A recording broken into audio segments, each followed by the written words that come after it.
Good morning, everyone. This is like my third time doing a motor vlog. Last two times didn't go so well. Um, I drove for 40 something minutes and found out that the GoPro wasn't even turned on. That's pretty cool. Not, not really, right? I had some good stuff in it too, or at least I thought I did. Uh,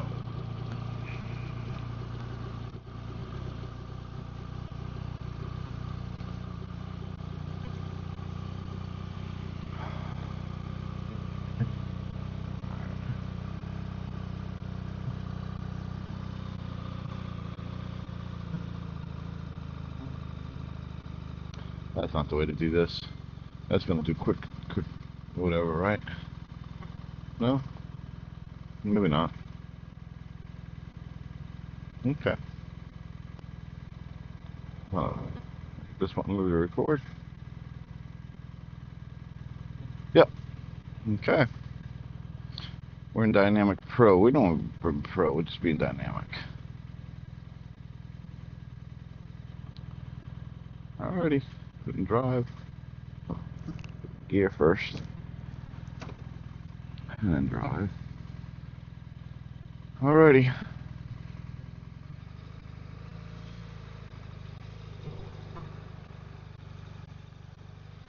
Off we go to work.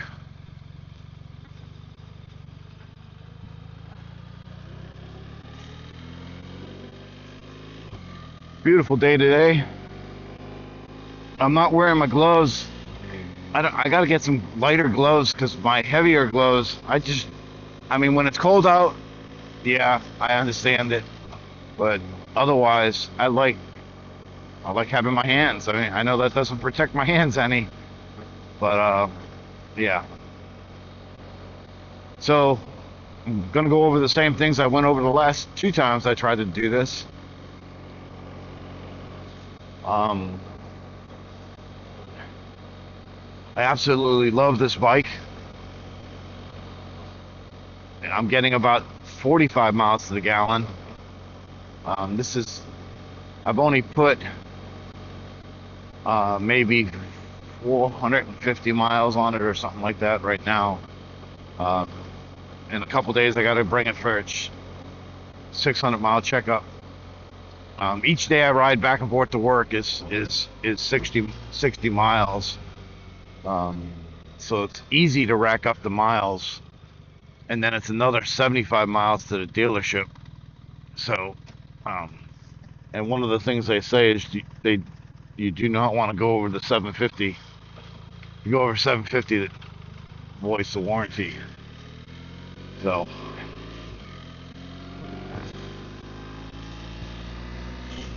I've heard some people say that the audio using, because right now I'm using the GoPro with a DJI Mic Mini 2, yeah, and it's Bluetooth, so the audio is not going to be perfect. At some point, I might try to get I might change to the DJI Mic 3. I don't know. We'll see. I'm learning that there's a lot to do when it comes to motor vlogging. Whether it's keeping your stuff on, turning equipment on, making sure it's mounted right. This is a ton of stuff.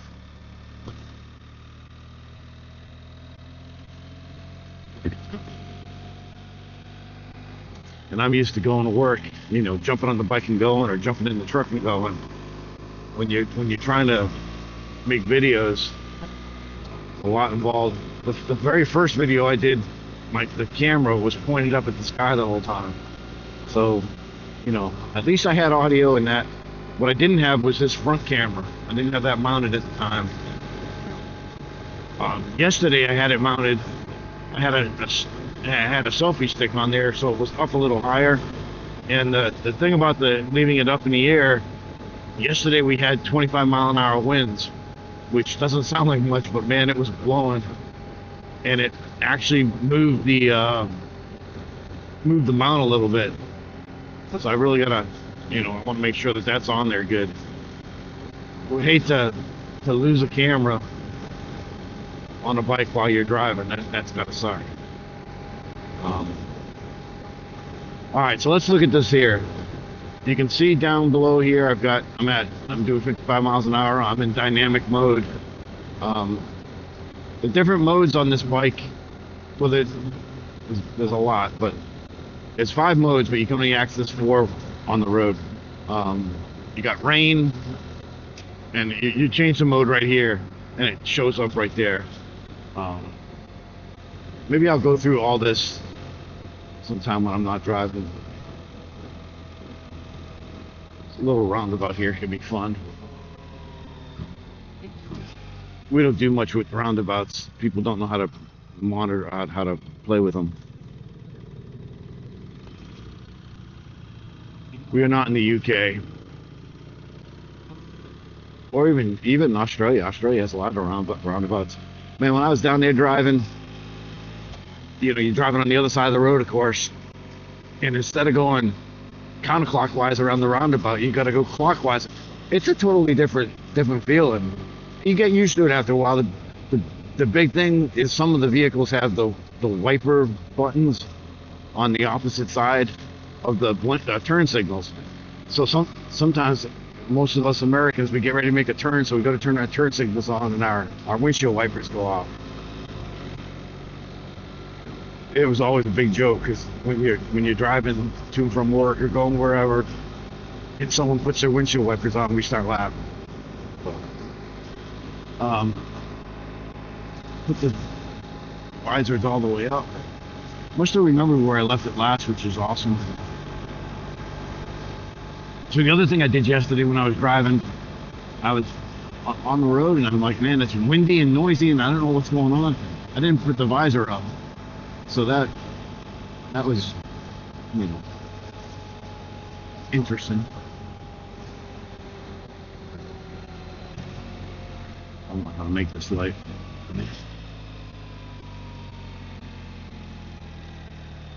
It took me a little while to get used to it. I'm still getting used to it, but not having a clutch. Whenever you're on a bike and you pull up to a light, oh wait, I want to show you this. So I'm on a slight hill here. I'm not moving much, but if I take this front brake right here and I pull it tight and let go, you got a hill assist here. So right now the parking brake is on.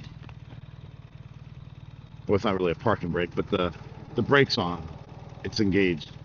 And when I go to leave, when I roll on the throttle, it'll release the brake. It's a really, really kind of cool function. Now I can see there's a red light here, and there's a red light on my GoPro blinking. So I got to pay attention to that. That way there, if it's not blinking, I'll pull over and maybe I've restart the camera or whatever.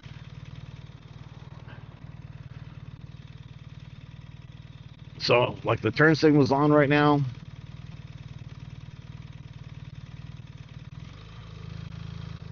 But what I do a lot of times, when I turn, I still, even though after a little while it automatically goes out, often I'll do it myself, just because I'm not patient enough to wait.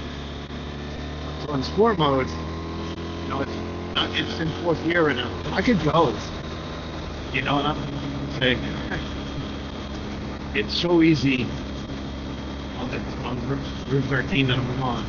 We get the ticket, so I gotta keep it below at least 70. I know there's a lot of guys out there that ride, and they're a whole lot faster than me. I'm not about speed. As I've gotten older, I've slowed down a lot.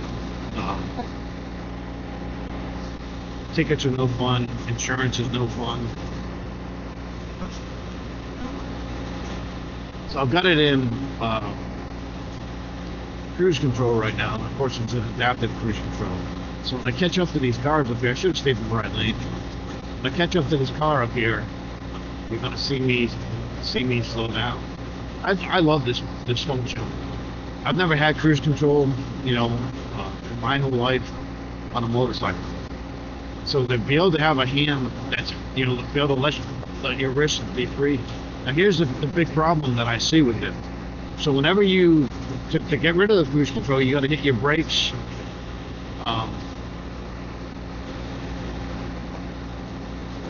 What you don't want to do is you don't want to push your front brake in to release your cruise control. What's going to happen, I'll show you up here if we can pass this light. If I'm going down the road right now and I want to slow down, I want to take off cruise control. If I put this front brake in, watch what happens. I dive forward. It's because there's no throttle input. So if you're in cruise control, and then if you pull up on this, it goes back to the main road. If you're in cruise control, I wouldn't use your front brake. I would use your rear brake. I would use your right hand, give it some throttle. So you give it throttle, you put your rear brake on, and it will release. Like I'll show you. Well, let me show you this first. So I'm in adaptive, caught up to this car, and now we're matching his speed. Now I went to 66. If I change lanes, we'll get going again. Yeah, I accelerated to front in that lane, but I didn't want to pull out front of them and take them so well. Alright. So again, like I said, we're doing 70. I want to come out of cruise control. I don't use this front lever. I give it gas, I hit the rear brake, it comes out of it, and we don't dive at all. And then I can slow down with either the brake or the hand throttle.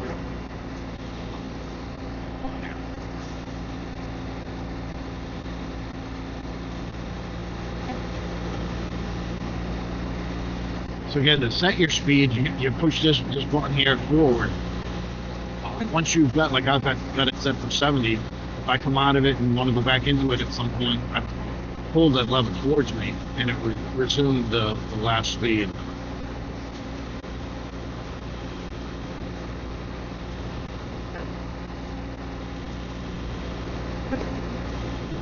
But yeah, I absolutely love this bike. I mean, I know they say, well, it's nimble, it's smooth. You know, this is not the Honda Goldwing. I think the Goldwing is probably the standard, like the Cadillac of this little chicken farm here. Now you can see I'm doing 71. I'm gonna come up from this truck. There we go. Slowing down. 68. Now I'm just gonna put my turn signal on, get in the left lane. Watch what happens. It's gonna take right off. Now we're only doing 63 now because the truck in front of us there is doing 63. Now we'll watch. Because this honestly, the speed limit's gonna change here at 45. But it's matching that truck speed in front of me, up to 70.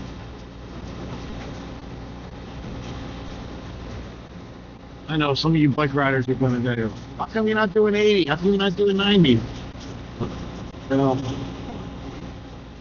there'll be days for that.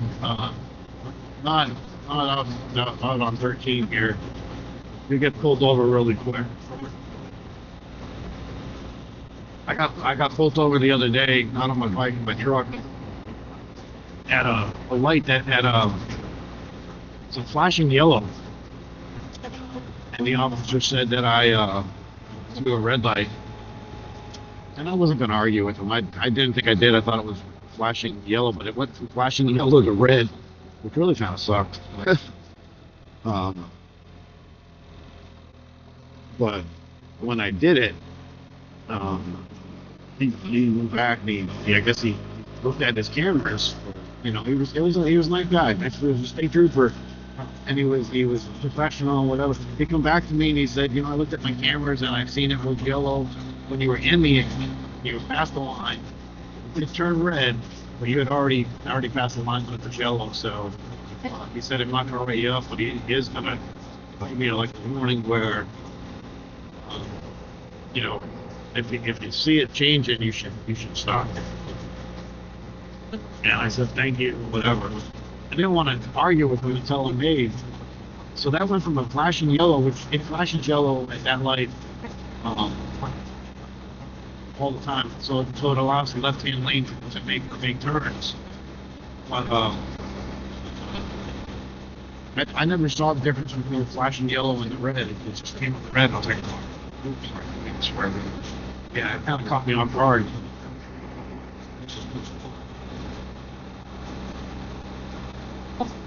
Yeah, I'm doing a little kind of fault for that truck.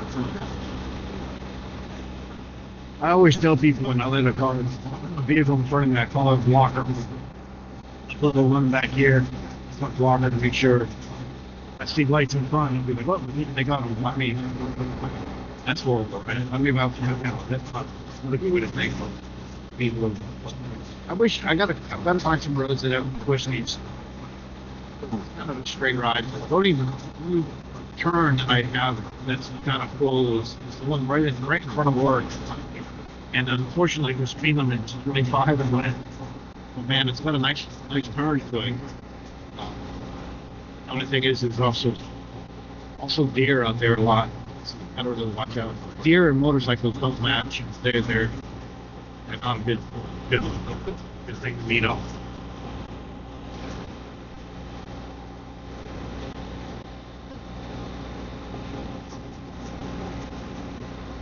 I'm hoping that this video comes out good. At least shows everything.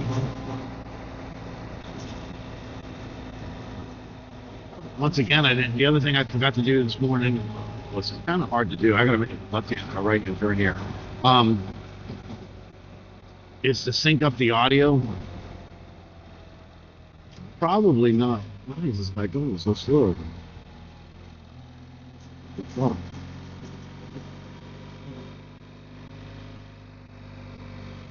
He just doesn't know what he's doing.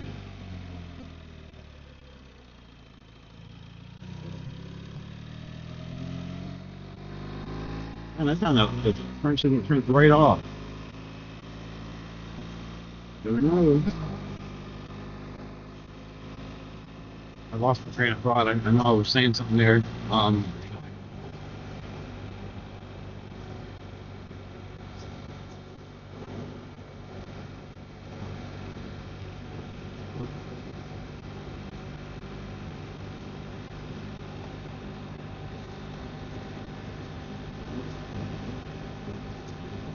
One thing I was talking about was the bikes.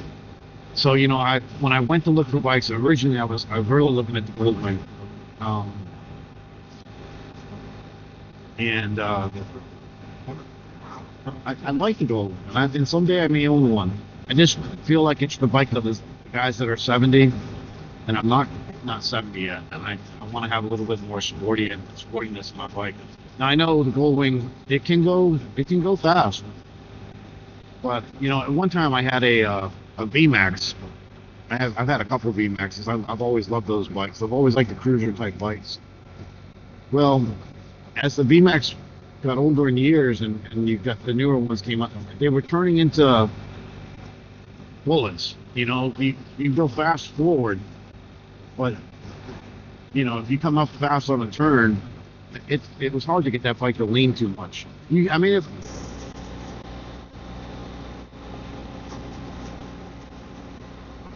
Hoping that this video comes out good, at least shows everything. Once again, the other thing I forgot to do this morning was kind of hard to do. I gotta make it left-hand or right-hand turn here. Is to sync up the audio. Probably not. Why is this guy going so slow? Oh.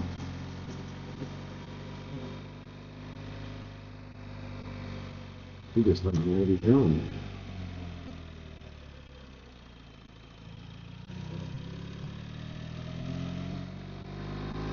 And I found out the turn signal turns right off. Don't know. I lost my train of thought. I know I was saying something there.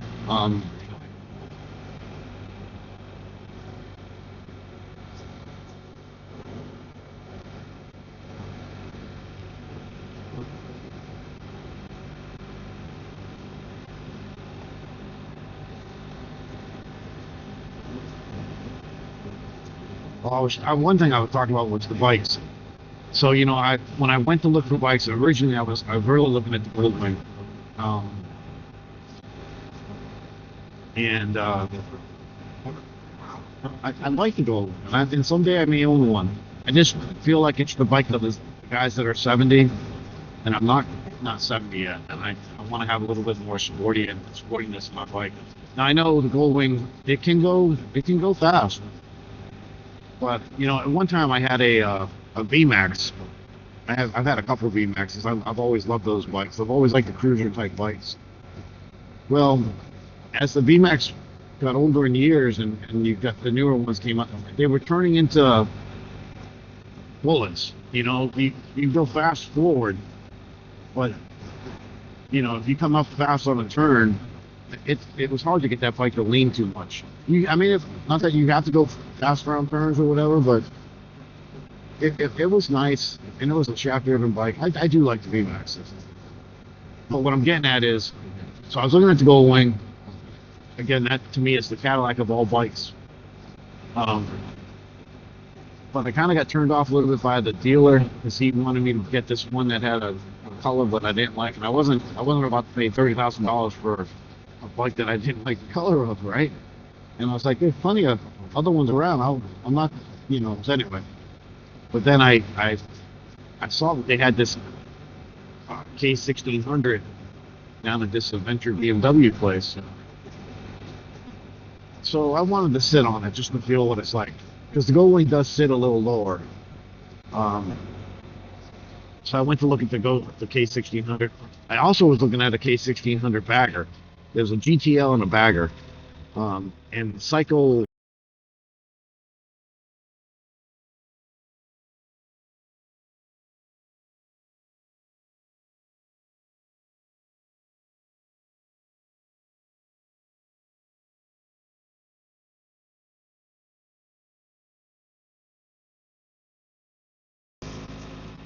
I lost the train of thought. I know I was saying something there. Um,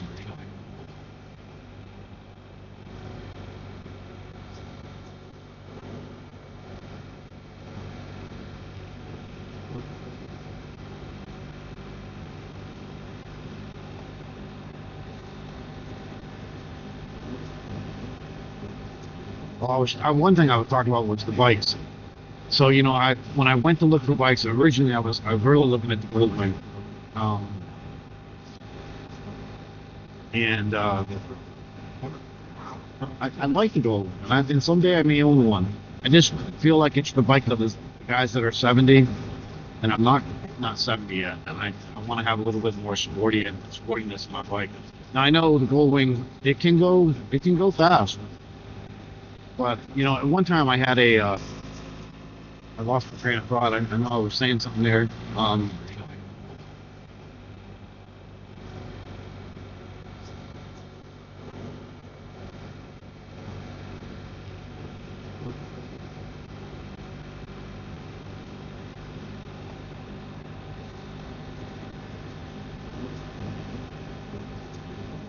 one thing I was talking about was the bikes. So when I went to look for bikes originally, I was really looking at the Goldwing, um, and I like the Goldwing, and someday I may own one. I just feel like it's the bike of the guys that are 70, and I'm not 70 yet, and I want to have a little bit more sportiness in my bike. Now I know the Goldwing, it can go fast, but at one time I had a VMAX. I've had a couple of VMAXs. I've always loved those bikes. I've always liked the cruiser type bikes.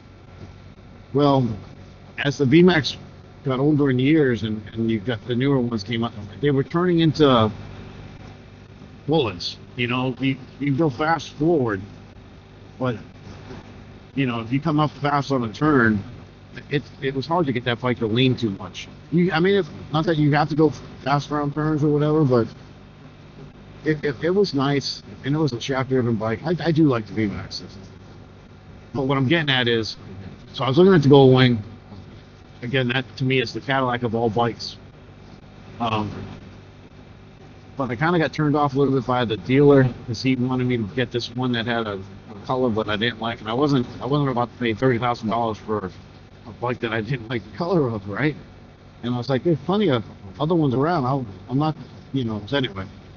But then I saw that they had this K1600 down at this adventure BMW place. So I wanted to sit on it just to feel what it's like, because the Goldwing does sit a little lower. So I went to look at the K1600. I also was looking at a K1600 bagger. There's a GTL and a bagger. And Psycho, I can't think of his name now, but he's got a bagger, and man, that thing hauls butt. So I thought about that. I thought about getting the bagger, but then so the BMW guy said, "Have you looked at the 1300 RT?" I said, "No, I wanted a shaft-driven bike. I thought the RT was chain-driven." And he said, "No, it's shaft-driven." And he showed me all the functions, and really the dealer at and actually this guy was not even a dealer. He was he's a service rep or a service manager. He sold me this bike because he showed me all the and functions on it. Showed me, so the K1600 to me sits up a little higher. Now I'll tell you what, that engine screams. When this engine here sounds like a tractor, and that can be a little discouraging, I guess.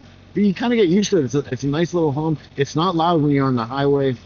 But the K1600, man, when you get on it, it sounds like you might as well be Captain Kirk saying, Warp 6 or something. Cause it's awesome.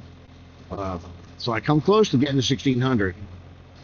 I think at some point, a couple years down the road, the K1600 and the Goldwing are both due updates. They've both been around, in this model that they've got maybe eight or 9 years. And usually about 10 years they make a change or whatever. I'm hoping for like the adaptive cruise control to go on it.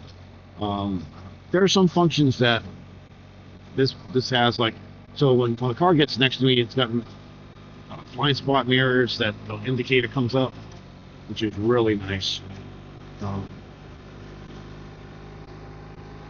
And adaptive cruise control is also really nice. Because if you're going on a long drive like this ain't long, short drive. But to get on a road and just put it in cruise control, be able to take your hand and flex it a little bit, and not have to worry. You can put it back on there and let it sit. There's just something to that. The other thing now that I found, your left hand has nothing to do. Your left hand has no clutch anymore. It's nothing. Everything is on your right hand. You got a throttle, you got your brake. Your right hand is overworked. Your left hand is like la la la la la la. It's funny.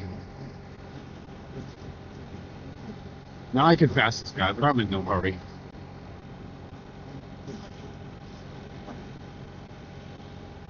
We're coming up on Shinty, Virginia. There's a Rural Farms here on the right, and then that's 175 in front of me. That 175 goes all the way to Shinty. Show you my the antennas that I work on, and going to a Wallops CDA. It's Command Data and Acquisition Station. We track the satellites and we get the data. We distribute the data to the customers. It's like when you watch your weather station and you see a satellite map, that was probably it came from us. I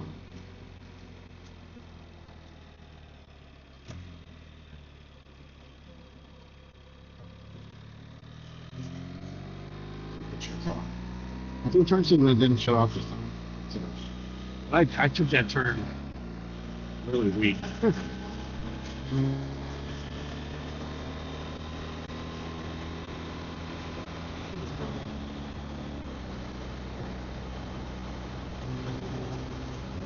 To the left here There's NASA walls. We've got a couple antennas. Here's the other camera for that. Let's see. The sun's coming up and it's going to be a beautiful day.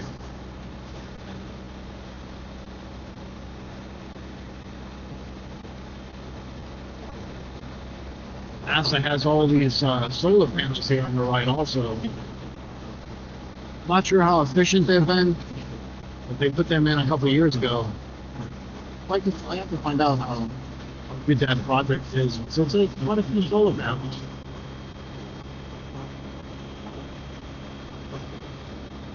So there's our antenna field right ahead. The furthest antenna to the right is the 75-meter antenna that's used to track ACE, deep space satellite that's up by the sun and all the solar stuff.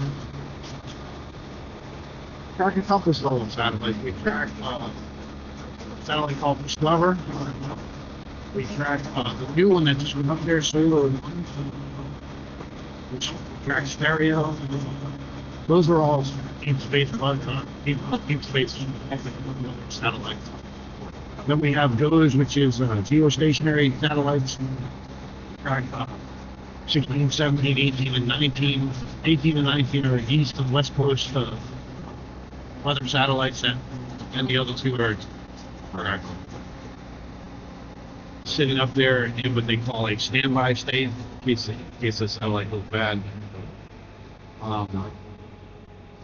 We also have two satellites, one going to Australia, one that's in Australia, and that looks at the Indian Ocean stuff, which is really hot right now because of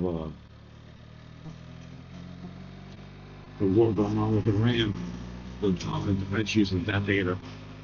So this is what I was telling you about. This road right here, this is the entrance going into WCDAS. This turn right here would be awesome. But you know, your speed limit supposed to be 25.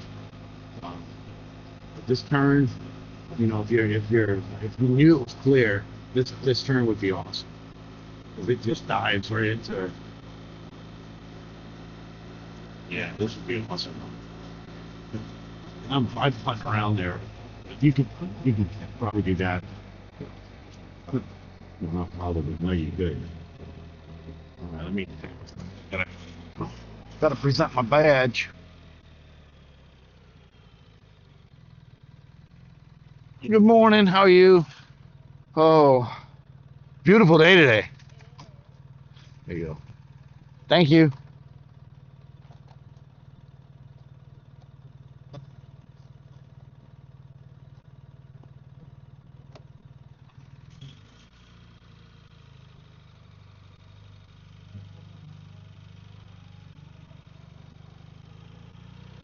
So here's our site. You can see the moon's over there.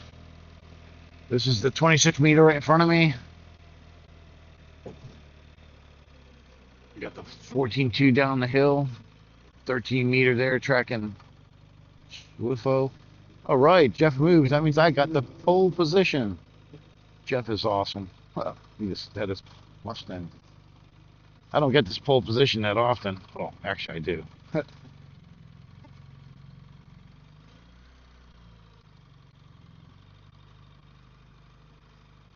See, it's in second gear. I don't like that. I would have it in first gear.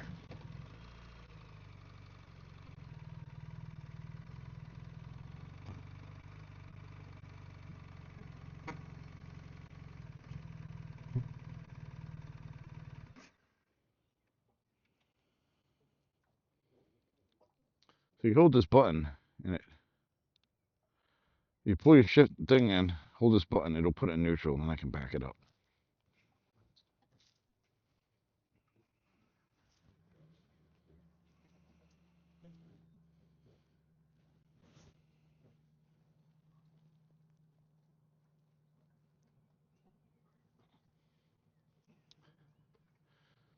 Found out something else too. If you hold the up button here for the windscreen.